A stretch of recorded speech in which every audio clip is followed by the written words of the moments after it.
Hi, Mr. Spring. Hello, How are you today? I'm doing fine. How are you doing? We're doing good, and thank you for joining us. Oh, you're welcome. Thank you for the invitation. I'm Verdaillia Turner, Atlanta Federation of Teachers, and this is Frankie Long. And Frankie, you want to introduce yourself? Hi, I'm Frankie Long, and I'm a retired Atlanta public school teacher. I taught in the Atlanta system for about 30 years, but I taught 41 years total. Wow. And so with us, also we have Ron Fowler, which is Executive Director of Georgia Federation of Teachers. Hello. And right off, Mr. Spring, have you had an opportunity to talk to Atlanta Central Labor Council? No. Yeah. Okay. Well, I may have got some misinformation, but we know that they are looking at certain city races, and we want you to call over there. And we're going to give you the telephone number because there's several labor unions combined. And do you have anything to write with? Give me 1 second. I'll be back in 20 seconds. Okay. All right. We're going to entertain you all. Did you all know that I try to see, but not for a living? I'm in my mother's house right now, so everything's a little different. Okay. Yeah. There are two people I want you to ask for. One is Sandra Williams at Atlanta North Georgia Central Labor Council. That is the name of the organization. That's a conglomerate of labor unions, and we're one too. And then Rita Scott. Now, Rita Scott is part of a team that's interviewing people for city positions like city council, mayor, and all. And I understood them to say school board races. I may have misunderstood, but I want to make sure. Better be safe than sorry. So that number is 404-525-3559.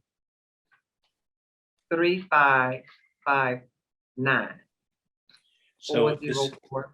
yeah, 404-525-3559.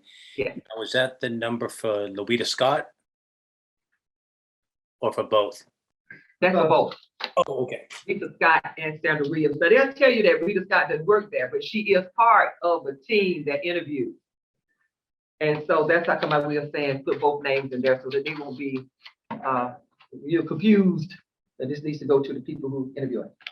Okay, a little bit about well, we're just gonna get right into it because we have 30 minutes. Where are you from originally? I was born in a small city called Lowell, Massachusetts, where I grew up, went to high school in a small industrial city called Leominster High School. And that's kind of where I grew up, in these two cities. And when I was 17, I left home and started living in different spaces around the country, teaching and getting myself educated. Okay, so what do you do for a living now? It's funny. I work for myself in a part, and I also work for the Atlanta Bicycle Coalition. The job that I do at the Atlanta Bicycle Coalition is I do educational programming, both in public schools and in public spaces, like rec centers and other kinds of spaces like that. And my other job that I have is I'm a consultant on mathematics equity, and I work with 4 school systems around the country. How long have you lived in Atlanta?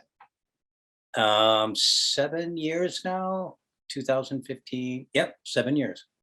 Why are you interested in being an Atlanta Board of Education member?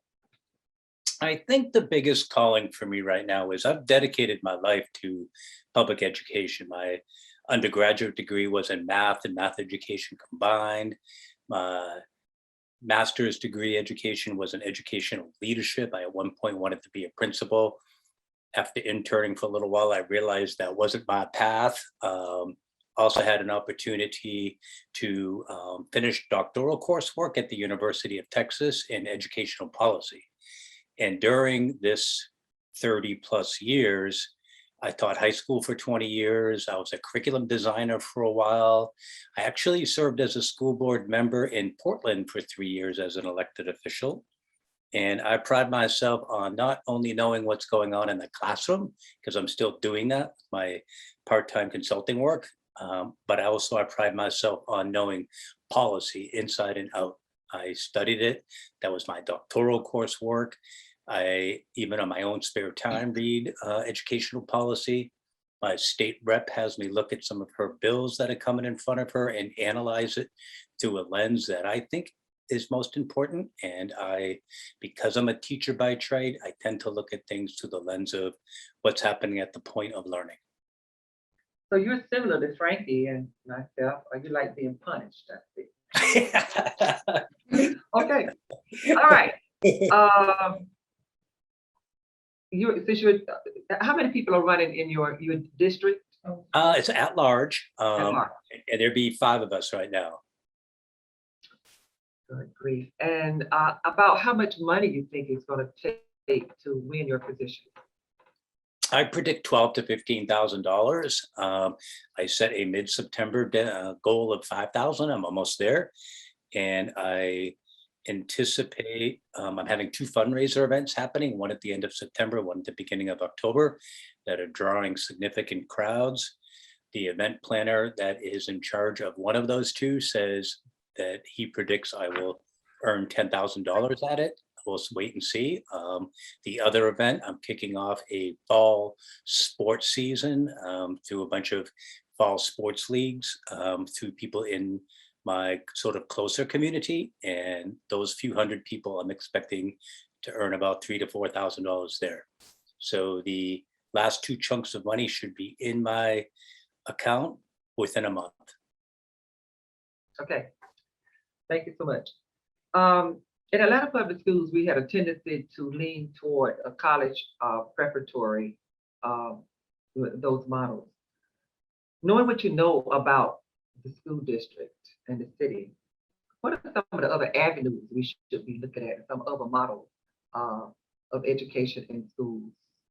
Yeah, I mean, sort of like, I'm just going to call it like the college for all movement, right? That sort of gained a lot of energy in the 90s and really seemed to supplant a lot of what we used to believe was good for kids with something that was good for some kids, I believe.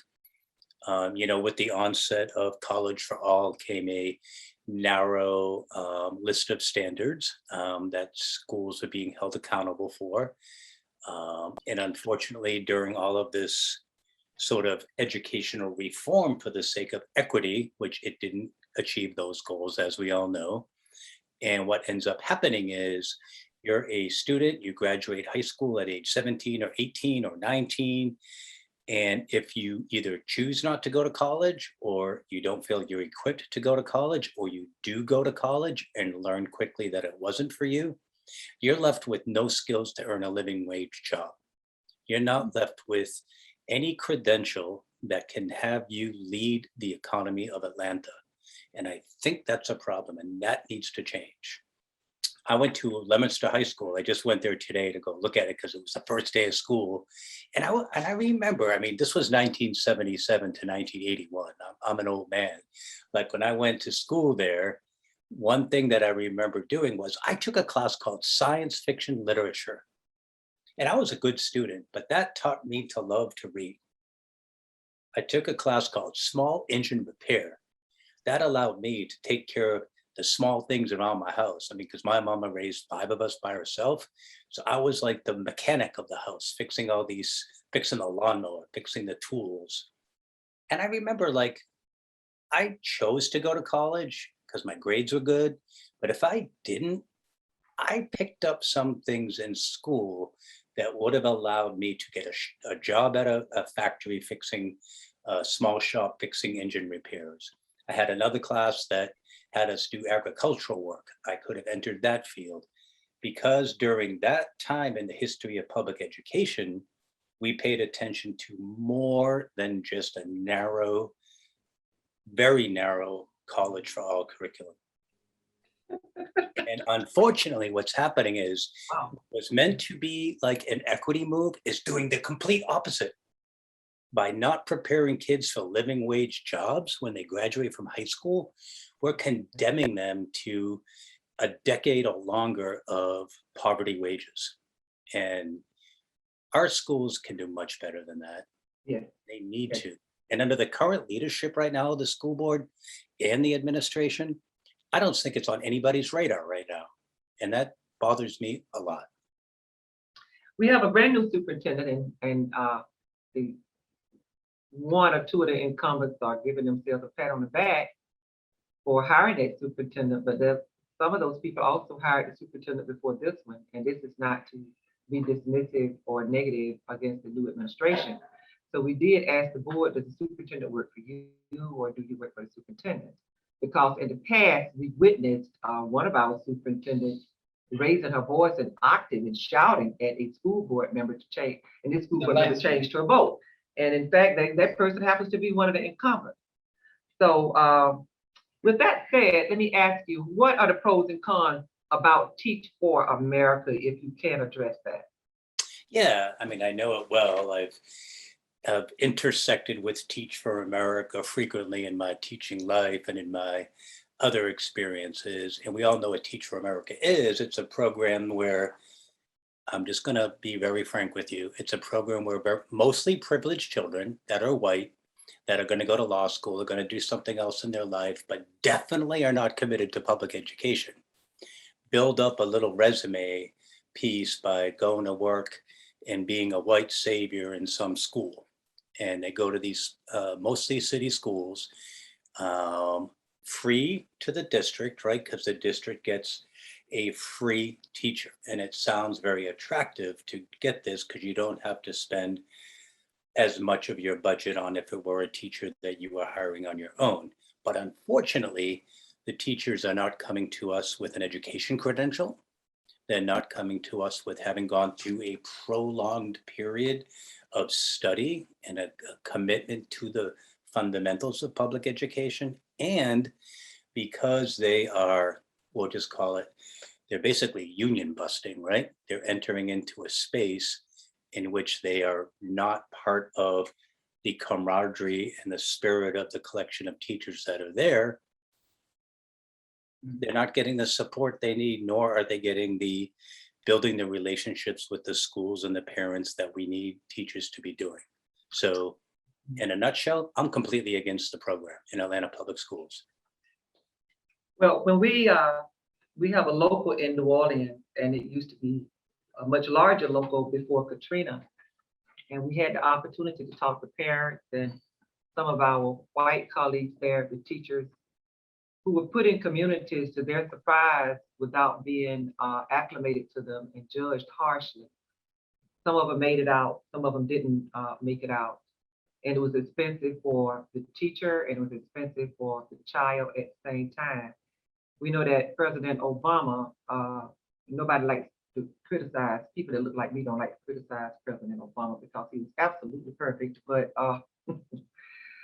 he, you know, he advocated for Teach for America. I'm not trying to be anti-Teach for America, but what we have found, and we have footage of certain people in industries talking about what they were going to do with the graduates, and many of these graduates are being placed in areas around the country where they run for public office, and then therefore they affect our tax dollars with their policies. Some are going over to City Hall in Atlanta right now. Some sits on the Board of Education. I do know one or two one from Teach for America on the Atlanta board. I have to sing that one's praises in terms of their conscience and their ethics, you know, in all fairness. But we hear you with that. Therefore, we know mentor programs are ones that we actually need.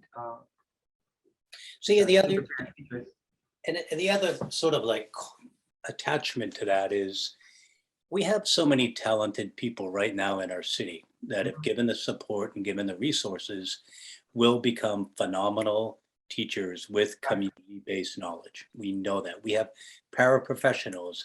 If the school board and the school system were to create a pipeline that was very supportive financially and in mentorship of these paraprofessionals and other community members who are already doing work in our schools, Right. may not have the credential to get a $45,000 a year teaching job, we can nurture those folks. And there are so many successful programs all over the country that do just that. And I believe we have a responsibility to, you know, look at the assets of the adults in the community and support them in ways that they can do what they're already doing, but even at a higher level and get the salary they deserve. Now, I went to Spelman College and we had a teaching program there. One time it's removed, I think it's back now. And I took a lot of my classes over in Morehouse because we're in the Atlanta University system, we could go to, different schools there. And then we've seen from time to time, and I was disappointed to see certain schools in the AU system count out and cater to Afro-Turf organizations and organizations that say they are about children and inner city children who were directly influenced by people who are just the opposite. And some of those folks have public office at City Hall. So I just thought I would just throw that out. Thank you so much. Okay, let's talk about parents. We have approximately 50,000 plus students in Atlanta public schools, and they're coming from somebody's home, some type of home, either it's a foster home or grandparents or what have you. And Atlanta public schools communicate with parents, but we think they should be improved. And we think that there should be some type of accountability of the district to show us on a regular basis that they have communicated with every parent. No excuses. One person told me that principals are knocking on doors. I'm like, oh my God, principal can't knock on so many doors. But how do you think, how can Atlanta Public School comprehensively improve its outreach to parents of every student? Yeah, I've been thinking about this because when I was paying attention very closely when there was what seemed like a call out of nowhere to change the start times for kids going to high school. And it was a change of all the different start times based on wanting to give elementary school students 30 more minutes, and because there was so many buses and they couldn't be in, whatever the reason was. But that came out without any public knowledge. No one knew that was coming. And that upsets, parents, particularly parents who, like my mama, raised 5 kids by herself and every minute of the day is important. When your schedule all of a sudden gets upended without any input from you, that's going to leave you with a bad taste in your mouth, and it's going to leave you with a negative feeling about your child's school system. And those kind of repeated miscalculations on communication, they eradicate trust. And that's the most important thing we need to have in our school system to keep parents involved is predictability and trust. And I believe that our schools, from what I'm hearing a lot, I don't have any children in the school system. I worked in 9 different elementary schools in Atlanta through a bicycle program. And I heard that from the parents and from the students that were participating, or the teachers was like, oh, we didn't know you were coming to do this program. And I'm like, oh, interesting. Let's figure out where the communication was. So there's definitely something that's missing there. I think we have a formalized structure, which hasn't been actualized to the degree in which it should. The Go teams that were organized back on I guess Kastarfin started that. It's a great design. I have a formalized democratic decision-making, school decision-making body where there are teachers and community members, and I believe a principal typically serves on those. I believe that's one structure that could be enhanced and supported to be able to give parents an avenue to get information and participate in some real decisions. One more thing about the Go teams. The unfortunate thing is, because Atlanta Public Schools is so centralized, I mean, it's way extreme in the centralization of other school systems I've seen, that the Go teams don't really have a lot of room to make the policy decisions they'd like to, and they don't quite have the autonomy to make resource allocation decisions because they haven't been given any money. So when you really think about what Go teams are doing, they're mostly rubber stamping what the central office has been wanting schools to do. And I think that might be by design. And if it is, that's shameful, because if you are going to create an authentic parent community-based organization in a school community, then you have to give folks real decision-making power so that they can develop trust and they can make decisions that are important to their community. If they choose not to pull out kids 50 days a year to do standardized testing, they can make that decision. Number one. Okay, and that's a decision they can make. If they want to preserve that, the kids in our neediest schools are being denied 60 days of education a year for prep, test prep, and for standardized testing. Year after year after year after year.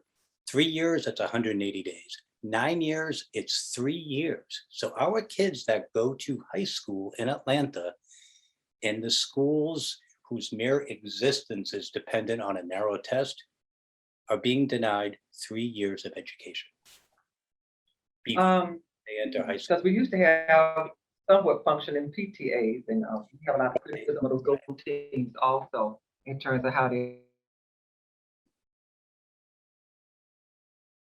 Oops, you how froze. people I'm sorry. I'm going to ask you to repeat. Can you hear me? I missed the last I'm 30 sorry. seconds. Froze. It's probably my mama's internet. Oh, okay. But Yeah. I know we used to have PTAs when I came along as a youngster, and but thank you for those comments. He's frozen. Let me close another window.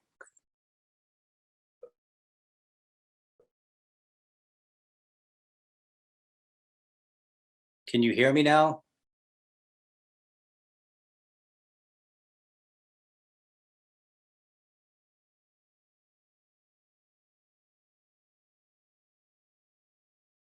Hello?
Hello, are you still there? Hey, Mr. Spring, they are reconnecting as we speak. Are you there? Yeah, I don't know what happened. I don't know if it was on my end or your end. Can you hear me?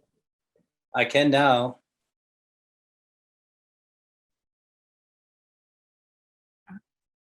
Yeah, the meeting all of a sudden Is shut our internet down. connect? Okay, you there? I'm still here. Okay, they are reconnecting. That was our internet connection. Okay, because I'm staying at my mama's house and she doesn't have the internet connection I have in Atlanta, so I thought it was here. The weather is not the greatest outside right now, so Oh, I know that it's definitely not helping. Here they come. yeah, we're having dream weather up here, which is beautiful. Oh, hey, my friends, good to see you again. Okay. Mr. Spring, we are so sorry. We're so sorry. Oh. We're gonna edit. we're gonna edit so that, we'll have the full everything. I want to ask you, something here. You are from the state of Massachusetts, correct? That's right. I lived here from when I was born until I was 17. So you're educated in Massachusetts. Yes. Yeah, with Massachusetts public schools, and then the 3 universities I went to were all public universities. Massachusetts is one of our top states as we measure education in the country. For K-12. Tell us some of the things that are different about Massachusetts than my good old home state of Georgia. Well, a couple things that I remember that are pretty easy just to rattle off the top of my head. One of them is teacher pay is professional. When you start teaching, even in the smallest little town that may appear to be well or under resourced, you're starting at least 60,000, right? And the pay scale goes up at significantly greater chunks than they do, at least from what I've been looking at Atlanta's. And you get rewarded more significantly for achieving higher levels of education. In fact, Massachusetts passed in the early 2000s. You've got 5 years to earn a master's degree or look for a new job, but they paid for the master's degree every step of the way. You were supported by your school system to take time off when needed to be able to satisfactorily complete that requirement. So these kind of investments in a professional, probably the most important profession on this planet, teaching children, some spaces around the country have done that. And I think another thing about, like I was just riding by my high school doing a little video for the Buckhead parents for their forum. And I remember, like I was saying earlier, when I went to high school, there's a little bit more of a resistance against some more standardized processes like testing and other things. Like they seem to compartmentalize it in a way that doesn't seem to be overbearing. It doesn't seem to supplant the other educational systems that are in place. I think all of those things are very helpful. I mean, the town I'm living in right now, my mom's living in right now, where I grew up, is a dead industrial city. The factories are shut down, the unemployment rate is high, but they still are able to access a tax base and a supportive political climate for their public education system, regardless of the economics that are going on here. The political leaders of Massachusetts have not been beating up on public school teachers to the degree that they're doing it in Georgia, or to the degree that they're doing it when I lived and worked in Texas. It is a sad, sad 3-decade effort to delegitimize the profession and turn it into something even less, I don't know, almost into like a trade. And there's nothing wrong with a trade, but it's been unfortunate. It's been unfortunate that the public has responded to that with not supporting public education to the levels in which they can. And like you're saying, in this dead industrial city here that's got a high unemployment rate, right? It has a lot to do with who's controlling the narrative and who's financing that in the good old agricultural South, where we're fighting the Civil War in a whole nother way now. So tell us about teacher input, employee input into decision making, the professionals, the folk who are actually in those classrooms and in those schools and meeting those students, and what is their part in decision making and in collaborating with the policy makers and et cetera, in your state versus here? Yeah, well, collective bargaining is real. So let's start there. So, it's legal in the Northeast. It's legal in Massachusetts to, unions and teachers groups are super, super powerful. But if you strip them by some state law of having like official collective bargaining power, that is the beginning of a delegitimization of a profession, right? So, why do the firefighters and the police officers of the city of Atlanta, why are they allowed to have a strong union? And why are they allowed seats at every single table and every single decision that's being made? There is not a policy that's made by the chief of the fire department or the chief of the police that hasn't been vetted every step of the way through the workforce. Believe me. Mhm. Teacher in Atlanta, you're creating these policies, you're spitting out this curriculum, you're spitting out this. I don't know if you've looked at the assessment testing calendar for Atlanta public schools, but when you look at it, you're like, when do we have time to teach? When do we have time to actually do the things that we know our kids need to learn so they can be successful? When every 7 or 8 days, there's some other test there. And there may be some federal tests that we must do by law. There may be an added 1 or 2 that the state has to, but Atlanta Public Schools has gone nuts with their assessments. They have gone off the charts. It is the most extreme testing calendar I have seen in any of the schools that I do consulting with in the nation. And we can write a book on cause and effect. We can talk about African-American city, and I've been here all of my life, and how many people who came to power drank the Kool-Aid of some of those who financed them. We can talk about the politically elite, and we're getting nowhere. Yeah. Teachers certainly aren't making the decisions here, that's for sure. Right, and teachers know that testing is a low rigor activity. They That's know right. that. That's right. And they know that teaching is a high rigor activity, and they want to do the high rigor work, but they're being told to administer and do this low rigor mechanical piece right. of sorting children. And being punished for the outcome. And being punished for outcomes that we already know what the outcomes are going to be. Yeah. Right. So we're going to put teachers through this. We're going to tell them, I'm sorry, 60 days a year in our most important schools, you're not allowed to teach the curriculum that you want to or are supposed to teach. And when your kids don't do well on this test, we're going to reassign you, we're going to fire you, we're going to reconfigure your school, we're going to do something. I don't know. It doesn't work, and it hasn't worked. The atmosphere in terms of the interview with you is quite different than what it has been with the politicians. And folks who are part statesmen, who are not politicians, but are actually trying to learn and be humble enough to be what we call public servants. This is being recorded, and we're going to share it with the greater community. We're going to ask you, win, lose, or draw, to stay in the race. If you lose, stay in it, because we have to build, and we appreciate everything that you're saying. We believe that we should be in business. We are in business because we're about educating children, supposed to be about educating children. But so much is said in the name of Jesus, in the name of children. That's not about children at all. And people buy it here.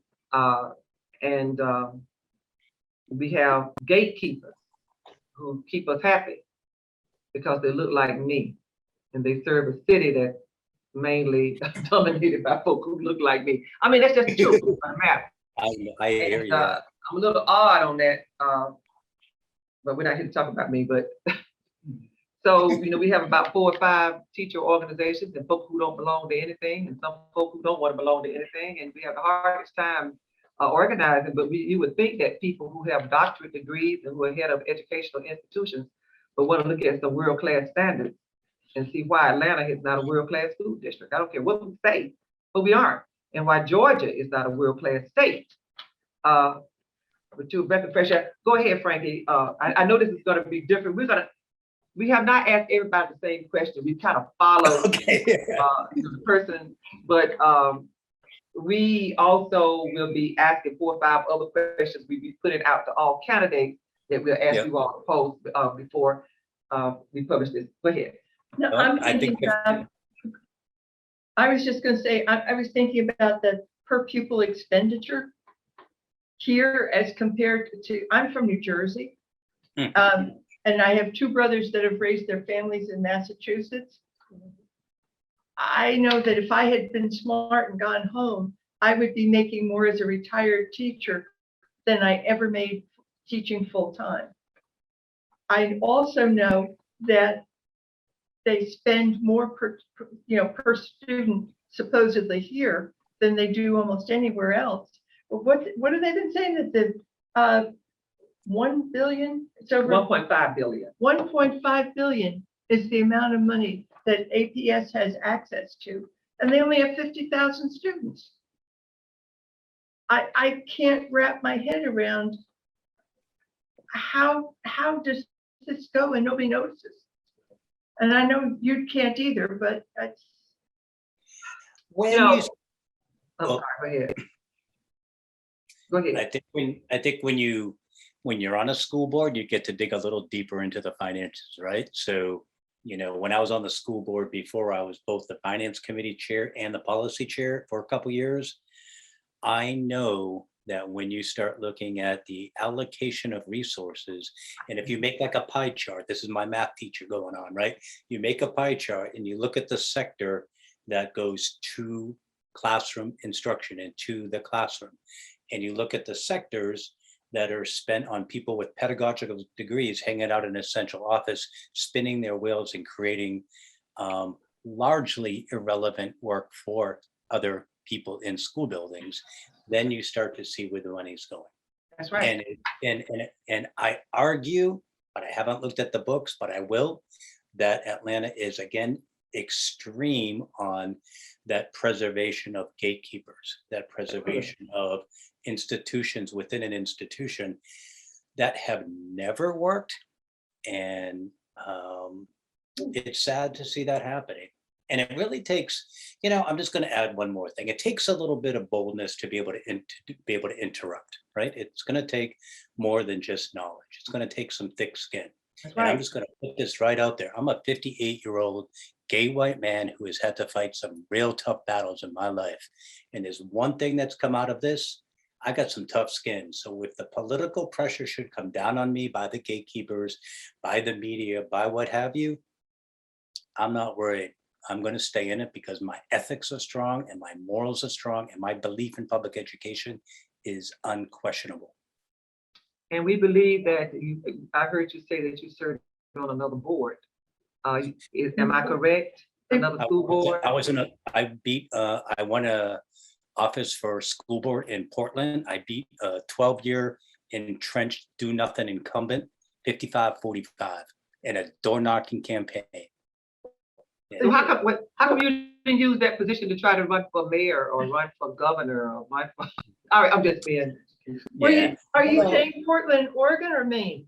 Oh, Portland, Maine. That's right. I gotta say Maine when I'm not in New England. That's right. Yeah. Yeah, it was a time in which the city was going through a lot of changes with. But they have seemed to have gotten themselves kind of straightened out a little bit. Yeah, hold on one second. My mom is gonna ask me something. Okay.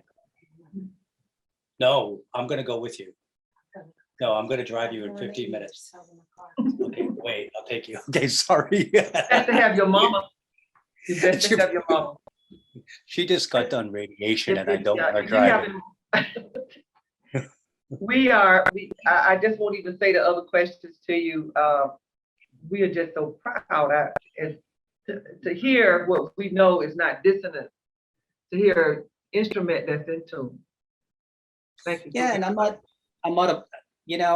a politician in the event that I know how to work the political angles and I have a high degree of political acumen. But after the school board thing's done, I'm going to be retiring. I'm not going to be running for any other office. I'm going to do my 2 years, get reelected, do 4 more years, do my 6 years on the school board. Then I'll be 60 something, time to chill out. So that's We'd my like plan. to stay in touch with you along the way because we need some more soldiers, leaders, generals of soldiers in person. But thank you so very much, and we will be sharing this with the public. We appreciate your time today. Awesome. All right. I didn't mean to put my mom first, but she is. But that's okay. No, we like it. We like it. No, you let them choice. All right. Yeah. She just had radiation today, so she's going through some difficult care, Oh, and she should not be driving. So I got to get there and take her to the store. So Thank you. Appreciate it. All right. All bye. Bye-bye. Bye.